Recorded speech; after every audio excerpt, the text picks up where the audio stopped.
ആരാച്ചാർ novel മാധ്യമം ആഴ്ചപ്പതിപ്പിൽ ഖണ്ഡശ പ്രസിദ്ധീകരിക്കുന്ന കാലത്ത് അതിൻ്റെ പതിവ് വായനക്കാരിലൊരാൾ ഇന്ന് CPMൻ്റെ ജനറൽ സെക്രട്ടറിയായ സഖാവ് MA ബേബി സാറായിരുന്നു. അദ്ദേഹം ഓരോ ആഴ്ചയും അധ്യായങ്ങൾ വായിക്കുകയും അതേക്കുറിച്ച് അഭിപ്രായം പറയുകയും ചെയ്യുമായിരുന്നു. ഒരു ദിവസം ഏതോ മിത്രത്തിൻ്റെ മരണ സംസ്കാര ചടങ്ങിൽ പങ്കെടുത്തതിന് ശേഷം രാത്രി തിരുവനന്തപുരത്തേക്ക് മടങ്ങുന്നത് വഴി അദ്ദേഹം വീട്ടിൽ വന്ന രാത്രി ഞാൻ ഓർക്കുന്നു. ഞങ്ങൾക്കുള്ള അത്താഴം പങ്കിടാൻ ക്ഷണിച്ചപ്പോൾ അദ്ദേഹം പറഞ്ഞു, ചിതയുടെ തീയിൽ അടുപ്പ് കൂട്ടുന്നത് പോലെ അനുചിതമായിരിക്കും. അത് ആരാച്ചാർ നോവലിലെ എൻ്റെ തന്നെ ഒരു വാക്യമായിരുന്നു. എത്ര സൂക്ഷ്മമായിട്ടാണ് അദ്ദേഹം ആ പുസ്തകം വായിച്ചതെന്ന് ഞാൻ അത്ഭുതത്തോടെ തിരിച്ചറിഞ്ഞ നിമിഷമായിരുന്നു അത്.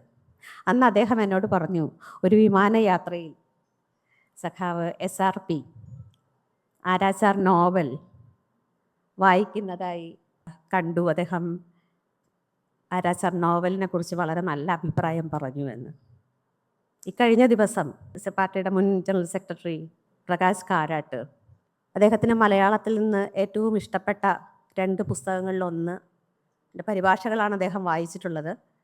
ആരാച്ചാർ പരിഭാഷയായ ഡോക്ടർ J. ദേവികയുടെ വിവർത്തനം ഹാങ് ആണ്. ആദ്യത്തേത് തീർച്ചയായും MT വാസുദേവൻ നായരുടെ 2ാം ഊഴത്തിൻ്റെ പരിഭാഷ, രണ്ടാമത്തേത് എൻ്റെ പുസ്തകത്തിൻ്റെ പരിഭാഷ എന്നും പറയുകയുണ്ടായി. കേരള ലിറ്ററേച്ചർ ഫെസ്റ്റിവലിൽ പങ്കെടുക്കാൻ ചെല്ലുമ്പോൾ ശ്രീമതി ബൃന്ദ കാരാട്ടും എൻ്റെ ഹാങ് എന്ന പരിഭാഷ വായിച്ച് അഭിനന്ദിക്കുകയുണ്ടായി. അപ്പോൾ CPMൻ്റെ പാർട്ടി സെക്രട്ടറിമാർ കൃത്യമായി വായിക്കുന്ന ഒരു പുസ്തകം എന്ന നിലയിൽ ആരാച്ചാർ പാർട്ടിയുടെ കാഴ്ചപ്പാടുകളിലും നീതി എന്ന ആശയത്തിൻ്റെ പുതിയ സമവാക്യങ്ങളുടെ രൂപീകരണത്തിലും ഉപയോഗപ്പെടുന്നു എന്ന അഭിമാനത്തോടെയാണ് ഞാനിവിടെ നിൽക്കുന്നത്.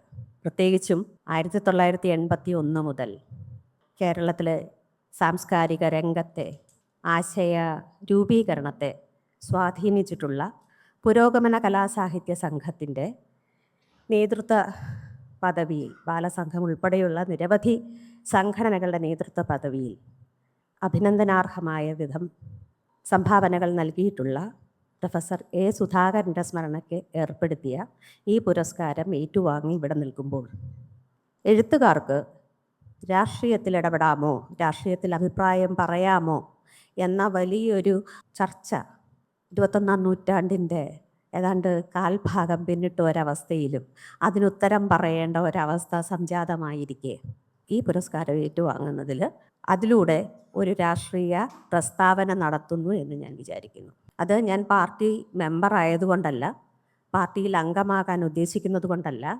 ഏതെങ്കിലും അധികാര സ്ഥാപനത്തിലോ സർക്കാർ പദവിയിലോ ഏതെങ്കിലും കാലത്ത് ഏതെങ്കിലും തസ്തിക വഹിക്കാൻ ആഗ്രഹിക്കുന്നത് കൊണ്ടോ അല്ല.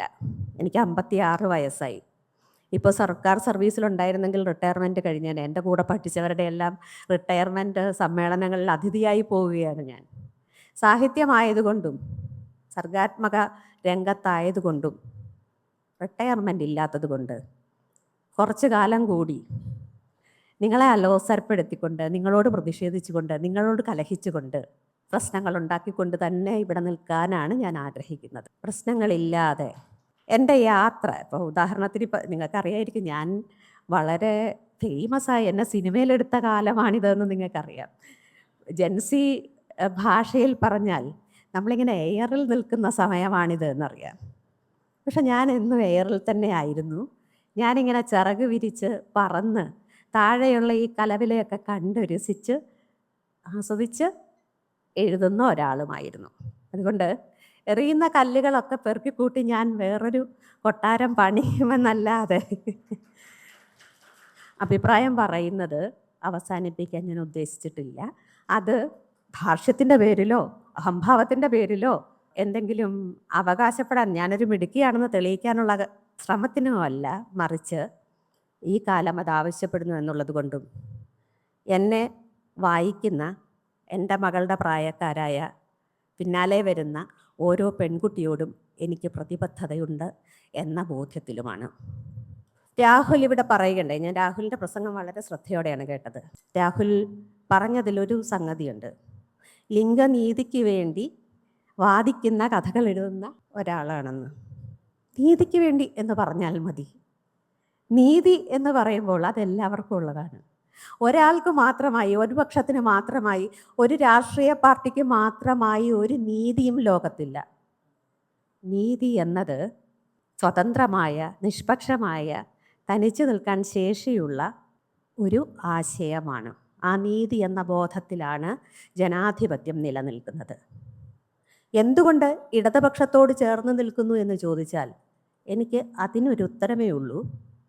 ഞാൻ നേരത്തെ പറഞ്ഞതുപോലെ ഞങ്ങളെപ്പോലെ ചിലർ സ്വപ്നം കാണുന്ന രാഷ്ട്രീയമെന്നാൽ ഉള്ളിലെഴുതുന്ന പുതിയൊരു ലോകത്തിന് വേണ്ടി മറ്റ് വ്യക്തികളോടൊപ്പം പ്രവർത്തിക്കാനുള്ള ഒരാഗ്രഹത്തിൻ്റെ പ്രകടനമാണെന്ന് വിശ്വസിക്കുന്ന, സാഹിത്യമെന്നാൽ ഉള്ളിലുള്ള രാഷ്ട്രീയത്തിൻ്റെ പ്രകാശനത്തിന് ഭാഷയെ ഉപയോഗിക്കുന്ന ഒരു പ്രക്രിയയാണെന്ന് വിശ്വസിക്കുന്ന ഞങ്ങളെപ്പോലെയുള്ളവരുടെ വാക്കുകൾ മനസ്സിലാക്കാനെങ്കിലും ശേഷിയുള്ള, ഞങ്ങളോട് പ്രതികരിക്കാൻ ശേഷിയുള്ള, ഞങ്ങളോട് ഞങ്ങളുടെ ആശയവിനിമയം നടത്താൻ ശേഷിയുള്ള ഒരു തലമുറ പ്രവർത്തകരെ, നേതാക്കളെ, അണികളെ, യുവാക്കളെ ഇടതുപക്ഷം സമ്മാനിച്ചു എന്നുള്ളത് കൊണ്ടാണ്.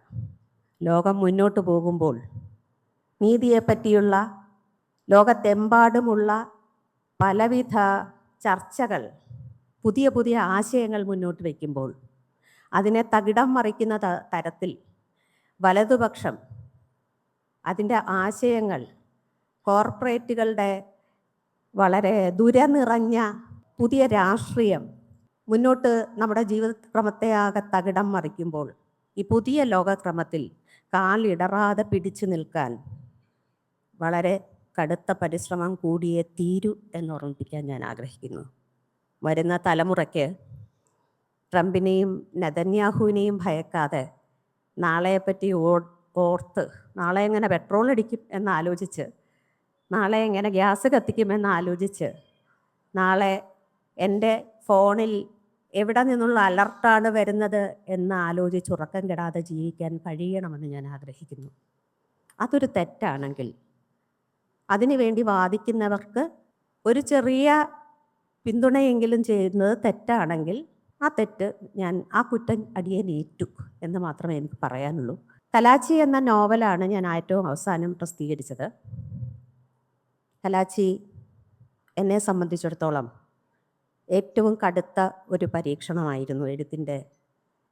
എഴുത്ത് എന്ന പ്രക്രിയയിൽ ധാരാളം യാത്ര ചെയ്ത്, ധാരാളം ചിന്തിച്ച്, ധാരാളം റിസർച്ച് ചെയ്ത്, മറ്റാരും ഉപയോഗിക്കാത്തൊരു മെറ്റഫർ ഉപയോഗിച്ച് വളരെ അഭിമാനത്തോടെ, വളരെ ധൈര്യത്തോടെ വായനക്കാർക്ക് മുമ്പിലേക്ക് ഞാൻ സമർപ്പിച്ച ഒരു ദീർഘകാലത്തെ കഠിനാധ്വാനത്തിൻ്റെ ഫലമാണ് കലാച്ചി.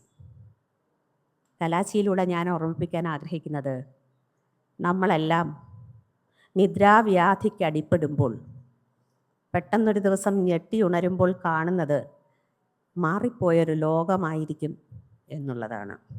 അന്ന് എന്താണ് ജനാധിപത്യമെന്നും എന്താണ് മതേതരത്വമെന്നും ജനാധിപത്യത്തിനും മതേതരത്വം എങ്ങനെ പ്രധാനമാകുന്നുവെന്നും മതേതരത്വത്തിന് സാഹോദര്യം എത്ര അനുപേക്ഷണീയമാണെന്നും നമ്മൾ തിരിച്ചറിയുമെന്നും അത് തിരിച്ചറിയുമ്പോഴേക്ക് ചിലപ്പോൾ നമ്മൾ പശ്ചാത്തപിക്കുമെന്നും ഭയമുള്ളത് ഞാൻ ഓർമ്മിക്കാൻ ആഗ്രഹിക്കുന്നു. സ്ത്രീക്ക് മാത്രമായിട്ടൊരു പക്ഷമേ ഇല്ല. സ്ത്രീയുടെ പക്ഷം ലോകത്തിൻ്റെ പക്ഷമാകയാൽ, മനുഷ്യരുടെ പക്ഷമാകയാൽ എന്തിനാണ് മനുഷ്യപക്ഷം എന്നുപയോഗിക്കാതെ നമ്മൾ സ്ത്രീപക്ഷം എന്നുപയോഗിക്കുന്നതെന്ന് ചോദിക്കാൻ സമയമായി എന്നെനിക്ക് തോന്നുന്നു. ഞാൻ പറഞ്ഞു വരുന്നത്, ഈ ചില വ്യത്യാസങ്ങളുണ്ടല്ലോ. ഉദാഹരണത്തിന് മലയാളത്തിൽ കാലമുണ്ടായ ചരിത്രത്തിലുടനീളം സംസാരിക്കുന്ന സ്ത്രീകളോട്, അഭിപ്രായം പറയുന്ന സ്ത്രീകളോട് വല്ലാത്തൊരു പ്രതിഷേധവും പ്രതിരോധവും ഉണ്ടായിട്ടുണ്ട്. അതിന് ഈ തിരുവനന്തപുരം എന്ന രാജനഗരം ധാരാളം സാക്ഷ്യം വഹിച്ചിട്ടുണ്ട്. ഇവിടെ ശബ്ദമുയർത്താൻ ശ്രമിച്ച സ്ത്രീകളെ എങ്ങനെയാണ് അധികാര സിരാകേന്ദ്രത്തിൻ്റെ ഓരോ നെടുംതൂണും അവരെ എങ്ങനെയാണ് നിശബ്ദരാക്കാൻ ശ്രമിച്ചിട്ടുള്ളതെന്നും അവരുടെ തലക്കടിച്ച് വീഴ്ത്തിയിട്ടുള്ളതെന്നും 3-4 പതിറ്റാണ്ടുകൾ അവരെ നിശബ്ദരാക്കിയിട്ടുള്ളതെന്നും ചിലരെയൊക്കെ നാട് വിട്ട് ഓടാൻ പ്രേരിപ്പിച്ചിട്ടുള്ളതെന്ന് നമുക്കറിയാവുന്നതാണ്. എന്താണ് സാഹിത്യം എന്നുള്ളതും എങ്ങനെയാണ് സാഹിത്യം ഉണ്ടാകുന്നതെന്നുള്ളതും എങ്ങനെയാണ് ഒരു കഥ ഒന്നിൽ നിന്ന് വ്യത്യസ്തമായി മറ്റൊന്നുണ്ടാകുന്നതെന്നുള്ളതും തമ്മിലുള്ളൊരു വ്യത്യാസം ഉണ്ടായിരുന്നു. എങ്കിൽ പോലും നമ്മളാരും പുനത്തിലടിയെന്നോ MT അടിയെന്നോ അങ്ങനെയൊന്നും കേട്ടിട്ടില്ല. അനുകരണ വിവാദങ്ങളെപ്പറ്റി വല്ല വിവാദം ഉണ്ടായിക്കഴിഞ്ഞാൽ അധിക്ഷേപിക്കപ്പെടുന്ന അവഹേളനത്തിന് വിധേയമാകുന്ന വാക്കുകളിൽ പുരുഷന്മാരുടെ പേരുകൾ കേട്ട് നമ്മളൊന്നും രാഹുൽ അടിയെന്നോ അല്ലെങ്കിൽ അങ്ങനെയൊന്നും പറയില്ല. പക്ഷെ ദീപയടി എന്ന് പറയും. അത് പറയുമ്പോൾ ഒരു സ്ത്രീയെ പറഞ്ഞ് തെറ്റിദ്ധരിപ്പിച്ച് തൻ്റേതാണെന്ന് പറഞ്ഞ് ഒരു കവിത കൊടുത്ത് അത് അവരുടെ പേരിൽ പ്രസിദ്ധീകരിപ്പിച്ച് ഒരു വാക്കുകൊണ്ട് അവരുടെ റെപ്യൂട്ടേഷൻ തിരിച്ചെടുക്കാൻ ആവുന്ന ഒരവസ്ഥയിലായിരുന്നിട്ടും മിണ്ടാതിരുന്ന ഒരു മാനസികാവസ്ഥയെ തിരുത്താൻ നമുക്കാർക്കും കഴിഞ്ഞിട്ടില്ല എന്നുള്ളൊരവസ്ഥയുണ്ടല്ലോ. അവിടെയാണ് നീതികേട്. ജീവിതകാലം മുഴുവൻ ഒരു കറുത്ത പാട്, ഒരു ബാഡ്ജ് നെഞ്ചത്ത് കുത്തിവെച്ച് ജീവിക്കേണ്ടി വരുന്ന ഒരു സ്ത്രീയാണ്. ചതിക്കപ്പെട്ടു എന്നുള്ളതിന് ഒരാൾ ശിക്ഷിക്കപ്പെടുന്നതിന് പകരം ചതിച്ചതെന്തിനെന്ന് മറ്റേയാളോട് ചോദിക്കാൻ കഴിയാത്തൊരു സാമൂഹിക അവസ്ഥ പുരോഗമന കലാസാഹിത്യ സംഘം ഇത്രയും കാലം ഇവിടെ പ്രവർത്തിച്ചിട്ടും, ഇടതുപക്ഷ പ്രസ്ഥാനങ്ങൾ ഇത്രയും കാലം പ്രവർത്തിച്ചിട്ടും അതിൻ്റെ ഭാഗമായി നടക്കുന്നവർക്ക് പോലും വരുത്താൻ കഴിയുന്നില്ല എന്നുള്ളിടത്താണ് മുരളി സർ ഞാൻ ആഗ്രഹിക്കുന്നത് ഒരു സമൂലമായ മാറ്റം ആവശ്യമുണ്ട്. അവിടെ തൊട്ടല്ലാതെ ഒന്നും മാറുകയില്ല എന്ന് ഞാൻ വിചാരിക്കുന്നു. അതുകൊണ്ട് ദീപയടിയെ മീരയടി എന്ന് മാറ്റി പറഞ്ഞാൽ ഞാൻ സന്തോഷത്തോടെ സ്വീകരിക്കും. ഈ 56 വയസ്സിനിടയിൽ 23ഓളം പുസ്തകങ്ങൾ എഴുതി. ഓരോ കഥയും ഓരോ പുസ്തകവും നിങ്ങൾക്ക് താരതമ്യം ചെയ്തു നോക്കാം. ഒന്നൊന്നിൽ നിന്ന് ഏത് വിധം വ്യത്യസ്തമായിരിക്കുന്നുവെന്ന്. അങ്ങനെ വ്യത്യസ്തമാക്കാൻ ഞാനെടുത്ത പരിശ്രമം എന്താണ് എന്ന് നിങ്ങളിൽ ഹൃദയമുള്ളവർക്ക് കണ്ടെത്താം. പിന്നൊരു കാര്യമുണ്ട്, വിശ്വസിക്കാൻ ആഗ്രഹമില്ലാത്തത് നമുക്ക് വിശ്വസിക്കാൻ ആഗ്രഹമുള്ളത് മാത്രമേ നമ്മൾ ഇഷ്ടപ്പെടൂ. നമുക്ക് ഇഷ്ടപ്പെടുന്നത് മാത്രമേ നമ്മൾ വിശ്വസിക്കൂ എന്നുള്ളതാണ് മാധ്യമ അധർമ്മം. അതുകൊണ്ട് ഒരു മാധ്യമ പ്രവർത്തകയായിരുന്ന ഞാൻ പറയാൻ ആഗ്രഹിക്കുന്നതേ ഉള്ളൂ. ദീപയടി എന്നൊക്കെ പറഞ്ഞ് ഒരു സ്ത്രീയെ അവർക്കിനി എത്രയോ ജീവിക്കാനുണ്ട്. അവരിനി എത്രയോ ചിരിക്കേണ്ട ഒരുവളാണ്. അവളിനി ആഹ്ലാദിക്കാനുള്ളവളാണ്.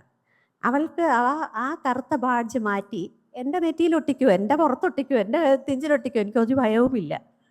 എൻ്റെ വാക്കുകൾ, എൻ്റെ പുസ്തകങ്ങൾ എനിക്ക് വേണ്ടി സംസാരിച്ചുകൊള്ളൂ. പക്ഷേ നീതി എന്നതിന് ഇന്നയാളുടെ നീതി എന്നല്ല, മറിച്ച് നീതി എന്ന ഒറ്റ വാക്ക് മാത്രമായിരിക്കണം എന്ന ഓർമ്മിപ്പിക്കലാണ്. ഇടതുപക്ഷത്തിൻ്റെ ഏറ്റവും വലിയ പ്രത്യേകത എന്താണെന്ന് വെച്ചാൽ അതിനൊരു പ്രത്യയ ശാസ്ത്രമുണ്ട്. ഭരണഘടനയുള്ള ഒരു രാജ്യത്ത് ജീവിക്കുന്നതിൻ്റെ ഒരു സുരക്ഷിതത്വം പ്രത്യയശാസ്ത്രമുള്ള, അത് കൃത്യമായി നിർവചിക്കപ്പെട്ട പ്രത്യയശാസ്ത്രമുള്ള, അത് പിന്തുടരുന്ന ഒരു സംവിധാനമുള്ള ഒരാശയത്തെ അനുകൂലിക്കലാണ്. അതിന് പകരം വളരെ കൃത്യമായി നിർവചിക്കപ്പെട്ട മറ്റ് പ്രത്യയശാസ്ത്രങ്ങൾ വെറുപ്പിൻ്റേതാകുമ്പോൾ എഴുത്തുകാർക്ക് എങ്ങനെ അതിനെ പിന്തുണയ്ക്കാനാവും? അതിന് പകരമായി നിൽക്കേണ്ട മറ്റ് സംവിധാനങ്ങൾക്ക് കൃത്യമായൊരു പ്രത്യയശാസ്ത്രം ഇല്ലാതാകുമ്പോൾ, അവർ വെറുപ്പിൻ്റെ പ്രത്യയശാസ്ത്രത്തിൻ്റെ ഉപവിഭാഗങ്ങളായി മാറുമ്പോൾ അവരെ എങ്ങനെ പിന്തുണയ്ക്കാൻ എന്നെപ്പോലെ ഒരു എഴുത്തുകാരിക്ക് സാധിക്കും? നാളെ എൻ്റെ പുസ്തകങ്ങളോട് വായിക്കാനിരിക്കുന്ന, വന്നു ചേരാനിടയുള്ള വായനക്കാർ, ചെറുപ്പക്കാർ, അന്നത്തെ ചെറുപ്പക്കാർ ആ ചോദ്യം ചോദിക്കുമെന്ന് എനിക്ക് ഭയമുണ്ട്. നിങ്ങൾക്ക് എങ്ങനെ അങ്ങനെ ആകാൻ കഴിഞ്ഞു? ആ കാലത്ത് നിങ്ങൾക്ക് എന്തുകൊണ്ട് ഇങ്ങനെ എഴുതാൻ കഴിഞ്ഞില്ല? ഞാൻ അവരെ ഭയക്കുന്നു. അതിനപ്പുറം പുസ്തകങ്ങളെക്കുറിച്ചോ എഴുതപ്പെട്ട വാക്കുകളെക്കുറിച്ചോ ഒന്നും എനിക്ക് വലിയ ഭയമോ ആശങ്കയോ ഒന്നുമില്ല. ഞാൻ എപ്പോഴും അങ്ങനെ ഒരു വലിയ എൻ്റേത് എന്ന എനിക്കൊരു വാക്കിനോട്, ഒരു പ്രയോഗത്തിനോട്, ഒരു പുസ്തകത്തിനോടൊക്കെ തോന്നുമെങ്കിൽ ആ സമയത്ത് ഞാൻ കുറച്ചു കാലം മുമ്പ് ബാലചന്ദ്രൻ ചുള്ളിക്കാട്, കവി പി കുഞ്ഞിരാമൻ നായരെക്കുറിച്ച് പങ്കുവെച്ച ഒരു അനുഭവ കഥ എന്നെ ഓർമ്മിപ്പിക്കും. ആ കഥ നിങ്ങളോടും പങ്കുവയ്ക്കാം. ഒരിക്കൽ ബാലചന്ദ്രൻ ചുള്ളിക്കാടിൻ്റെ വളരെ ചെറുപ്പകാലത്ത് അദ്ദേഹം വേണു എന്ന സുഹൃത്തിൻ്റെ ഒപ്പം ഒരു ഹോസ്റ്റൽ മുറിയിൽ കഴിയുമ്പോൾ, അദ്ദേഹം വീടില്ലാത്തവനാണ്, ഈ ഹോസ്റ്റൽ മുറിയിൽ ചേക്കേറി കഴിയുമ്പോൾ പെട്ടെന്നൊരു ദിവസം കവി കുഞ്ഞിരാമൻ നായർ, കളിയച്ഛനൊക്കെ എഴുതിയ കവികളുടെ കവിയായി മലയാളത്തിൻ്റെ ഏറ്റവും വലിയ മാസ്മരികത കവിതകളിൽ ആവാഹിച്ച കുഞ്ഞിരാമൻ നായർ അവരുടെ ലോഡ്ജ് മുറിയിൽ കയറി ചെന്നു. എന്നിട്ട് പറഞ്ഞു, നമുക്ക് ഒരിടം വരെ പോകണം. അന്ന് ദീപം എന്നൊരു പ്രസിദ്ധീകരണം ഉണ്ടായിരുന്നു. അതിൻ്റെ ഓഫീസിലേക്കാണ് ഇവർ പോയത്. അവിടെ ചെന്ന് കയറിയപ്പോൾ പത്രാധിപർ വളരെ ആദരവോടെ സ്വീകരിച്ചു. കാരണം അന്നത്തെ കാലത്ത് എഴുത്തുകാരെന്നൊക്കെ പറഞ്ഞാൽ കുറച്ചുകൂടെയൊക്കെ ഒരു മര്യാദ ഉണ്ടായിരുന്നു. കാരണം കുറേ ആളുകൾക്കൊക്കെ പ്രത്യേകിച്ച് മാധ്യമ പ്രവർത്തനങ്ങളിലും പത്രസ്ഥാപനങ്ങളിലും ഒക്കെ ജോലി ചെയ്യുന്ന മനുഷ്യർക്ക് അറിയാമായിരുന്നു ഈ എഴുത്തുകാരെന്ന് പറയുന്നത് ഒരു പ്രത്യേകമായ അശാന്തി ഉള്ളിൽ പേറുന്നവരും ചാഞ്ചല്യം നിറഞ്ഞ മനസ്സിനെ പിടിച്ചു നിർത്താൻ വേണ്ടി അവർ വല്ലാതെ നരകയാതനയിലൂടെ കടന്നു പോകുന്നവരുമാണെന്ന്. അതിൻ്റെ തോതിലൊക്കെ കുറച്ച് ഏറ്റക്കുറച്ചിലുണ്ടായാലും കുറച്ചുകൂടി മനുഷ്യത്വപരമായി എമ്പതിയോടെ ഈ എഴുത്തുകാരെയും കലാപ്രവർത്തകരെയും സമീപിക്കാനുള്ളൊരു ധാരണ സാമാന്യ സമൂഹത്തിന് അന്നുണ്ടായിരുന്നു എന്ന് എനിക്ക് തോന്നുന്നു, ഇന്നത്തേക്കാൾ കൂടുതലായി. എനിക്കൊരു 10 രൂപ വേണമെന്ന് കവി പറഞ്ഞു. ഉടനെ തന്നെ പത്രാധിപർ 10 രൂപ കൊടുത്തു. കവി അത് വാങ്ങിച്ച രൂപയുടെ പോക്കറ്റിൽ വെച്ചു. എന്നിട്ട് അപ്പോൾ പത്രാധിപർ പറഞ്ഞു, ഞങ്ങൾ എഴുതാനിരിക്കുകയായിരുന്നു, ഞങ്ങൾക്കൊരു കവിത വേണം ഓണപ്പതിപ്പിലേക്ക്. അപ്പോൾ കവി പറഞ്ഞു, അതിനെന്താ, ഒരു കടലാസ് തരൂ. അപ്പോൾ തന്നെ കടലാസ് വാങ്ങി അദ്ദേഹം കവിത എഴുതി കൊടുത്തു. എഴുന്നേറ്റു, യാത്ര പറഞ്ഞിറങ്ങി. പുറത്തിറങ്ങിക്കഴിഞ്ഞപ്പോൾ ചുള്ളിക്കാടും സുഹൃത്തും പരസ്പരം നോക്കി. എന്നിട്ട് ചോദിച്ചു, മാഷേ, എന്നാലും രണ്ടാമതൊന്ന് വായിച്ചു നോക്കുക പോലും ചെയ്യാതെ ആ കവിത കൊടുക്കുക എന്നൊക്കെ പറഞ്ഞാൽ. അപ്പോൾ കവി ഈ കുഞ്ഞിരാമൻ നായർ കൊടുത്ത ഒരു മറുപടിയുണ്ട്. അദ്ദേഹം പറഞ്ഞത് ഇതാണ്: എടാ, വസന്തകാലം എത്തുമ്പോൾ ഹംസങ്ങൾ മാനസ സരസിലേക്ക് പറന്നു പോകും. ആ പോകുന്ന പോക്കിൽ 1-2 തൂവലൊക്കെ കൊഴിഞ്ഞു വീണെന്നിരിക്കും. അവരൊരിക്കലും കൊഴിഞ്ഞു പോയ തൂവലിനെ കുറിച്ച് ആലോചിച്ച് വ്യാകുലപ്പെടാറില്ല. പുസ്തകങ്ങളും എഴുത്തും ചിന്തകളും ഒക്കെ അത്രമാത്രമേ ഉള്ളൂ. ഈ കടന്നു വന്ന ഉരശിമ തരോ എന്ന നാടോടി കഥയിലേക്ക് ഞാൻ എത്തുമ്പോൾ, ജപ്പാൻ്റെ ചരിത്രത്തിൽ യോമൻ കാലഘട്ടത്തിലെ മാറ്റങ്ങൾ എങ്ങനെയാണ് ആ ചെറിയ യക്ഷിക്കഥയിലൂടെ, ആ ഫെയറി ടെയിലിലൂടെ ഒരു സമൂഹം കാത്ത് സൂക്ഷിച്ചതെന്ന് നമ്മളോട് പങ്കുവയ്ക്കാനായി അവർ മറ്റൊരു നിഗൂഢ ഭാഷ അതിലൊളിച്ചു വെച്ചതെന്ന് കണ്ടെത്തി കഴിഞ്ഞു. എൻ്റേത് എന്ന് ഒരു കഥയെപ്പറ്റിയും ഒരു വേദനയെപ്പറ്റിയും ഒരാഹ്ലാദത്തെപ്പറ്റിയും ഒരു വ്യാകുലതയെപ്പറ്റിയും എനിക്ക് സ്വാർത്ഥയാകാൻ കഴിയുന്നില്ല എന്നതാണ് സത്യം. അതുകൊണ്ട് ഈ പുരസ്കാരം ഞാൻ സമർപ്പിക്കുന്നത് വരാനിരിക്കുന്ന എല്ലാ എഴുത്തുകാർക്കും എല്ലാ വായനക്കാർക്കും വേണ്ടിയാണ്. നിങ്ങൾ മനുഷ്യരെ തൊടാൻ വേണ്ടി, മറ്റു മനുഷ്യരുടെ മനസ്സിനെ തൊടാൻ വേണ്ടി, അവരുടെ ജീവിതത്തെയും അവർ രേഖപ്പെടുത്താൻ ആഗ്രഹിക്കുന്ന യാതനകളുടെ മുറിവുകളിൽ ഒരാശ്വാസം പകരാൻ വേണ്ടിയും പുസ്തകം വായിക്കുകയും മനസ്സിലാക്കുകയും എഴുത്തുകാരോട് കുറച്ചുകൂടി അൻപും അരുളും അനുകമ്പയും ഒക്കെ ഉള്ളവരായി തീരുകയും, ഇനി അഥവാ ആരെയെങ്കിലും അധിക്ഷേപിക്കണമെന്ന് തോന്നുന്നെങ്കിൽ പിന്നാലെ വരുന്ന സ്ത്രീകളെ, പെൺകുട്ടികളെ, ചെറിയ എഴുത്തുകാരികളെ ആക്രമിക്കുന്നതിന് പകരം ഇതാ നിൽക്കുന്നു. എത്രയോ എത്രയോ ആക്രമണങ്ങൾ നേരിട്ട ധൈര്യത്തോടെ നിൽക്കുന്നു. എന്നെ ആക്രമിക്കാം. ഇനിയും ഒരു 10-20 പുസ്തകം കൂടെ എഴുതണമെന്ന് എനിക്ക് ആഗ്രഹമുണ്ട്. തീർച്ചയായും എൻ്റെ ഒപ്പം എഴുതുന്നവരെക്കാൾ അത് മികച്ചു നിൽക്കണമെന്നും എനിക്ക് ആഗ്രഹമുണ്ട്. അത് കാലത്തിൻ്റെ ആവശ്യമാണ്. അത് ഒരു മാതൃകയായിട്ട് തുടരുന്നു. കലാച്ചിയെപ്പറ്റി വളരെ മനോഹരമായൊരു വീഡിയോ അവതരിപ്പിച്ചതിന് ഞാൻ പാർവതി ചേച്ചിയോട് നന്ദി പറയുന്നു. ഒന്നുറങ്ങി എഴുന്നേൽക്കുമ്പോൾ നമ്മുടെ ലോകം മാറിക്കഴിയും. നമ്മളിന്ന് നിൽക്കുന്നത് ഏറ്റവും നിസാരമായ, ഏറ്റവും അനാവശ്യമായ ട്രിവിയ എന്ന് പറയുന്ന ഇതിനെ ആഘോഷിക്കുന്ന ഒരു കാലത്താണെന്നും, ഓരോ ട്രിവിയയും നമ്മൾ ആഘോഷിക്കുമ്പോഴും അതിന് കരുത്ത് പകരുമ്പോഴും അതിൻ്റെ മറവിൽ നമ്മുടെ കാൽ കീഴിൽ നിന്നുള്ള മണ്ണ് ഒലിച്ചു പോകുകയാണ്. നമ്മുടെ ലോകം പിടിച്ചെടുക്കപ്പെടുകയാണ്. നമുക്ക് ജീവിക്കാനുള്ള പ്രകൃതിദത്തമായ നമുക്ക് അവകാശപ്പെട്ട നീതിയായ നമ്മുടെ ടെറിട്ടറികൾ ഇല്ലാതായി പോവുകയാണെന്ന് ഓർമ്മിപ്പിച്ചുകൊണ്ട് ഈ പുരസ്കാരത്തിന് നന്ദി പറയുന്നു. പ്രൊഫസർ എ സുധാകരൻ്റെ സ്മരണയ്ക്ക് മുമ്പിൽ തലകുനിക്കുന്നു. വരാനിരിക്കുന്ന പുരസ്കാര ജേതാക്കളെ ഇപ്പോഴേ സ്വാഗതം ചെയ്യുന്നു. പുരോഗമന കലാസാഹിത്യ സംഘം 1936 പുരോഗമന കലാസംഘമായി ജന്മമെടുക്കുമ്പോൾ അന്ന് ഇന്ത്യയിൽ ഒരിടത്തും കമ്മ്യൂണിസ്റ്റ് പാർട്ടി അധികാരത്തിലുണ്ടായിരുന്നില്ല എന്നതും ഇന്ന് നമ്മൾ സംസാരിക്കുമ്പോൾ ഇന്നും ഒരു സംസ്ഥാനത്തും കമ്മ്യൂണിസ്റ്റ് പാർട്ടി അധികാരത്തിലില്ല എന്നതും ഞാൻ ഓർമ്മിപ്പിക്കുന്നു. കമ്മ്യൂണിസം ഒരിക്കലേ തോറ്റിട്ടുള്ളൂ. അത് കൊണ്ടുവന്ന സോഷ്യലിസം എന്ന ആശയം ഒരിക്കലേ തോറ്റിട്ടുള്ളൂ. ക്യാപിറ്റലിസം, അതിനെ തകർത്ത ക്യാപിറ്റലിസം നിരന്തരം നമ്മളെ തോൽപ്പിച്ചു കൊണ്ടിരിക്കുകയാണ്. എന്നിട്ടും ക്യാപിറ്റലിസം വിജയിക്കുമ്പോൾ നമ്മൾ അതിനൊപ്പം കോർപ്പറേറ്റുകൾക്കൊപ്പം ആഹ്ലാദിക്കുന്നവരായി തീരുന്ന മഠേയരായി ജീവിക്കുന്നു എന്ന ഓർമ്മപ്പെടുത്തലോടെ ഞാൻ നന്ദി പറയുന്നു. ഈ പുരസ്കാരം നൽകിയതിനും ജൂറി അംഗങ്ങളോടും പൂക്കാസ മനുഷ്യരിലേക്ക്, മനസ്സുകളിലേക്ക് കൂടുതൽ ഇറങ്ങിച്ചെല്ലുന്ന ദിനത്തിനായി കാത്തുകൊണ്ട് നന്ദി, നമസ്കാരം.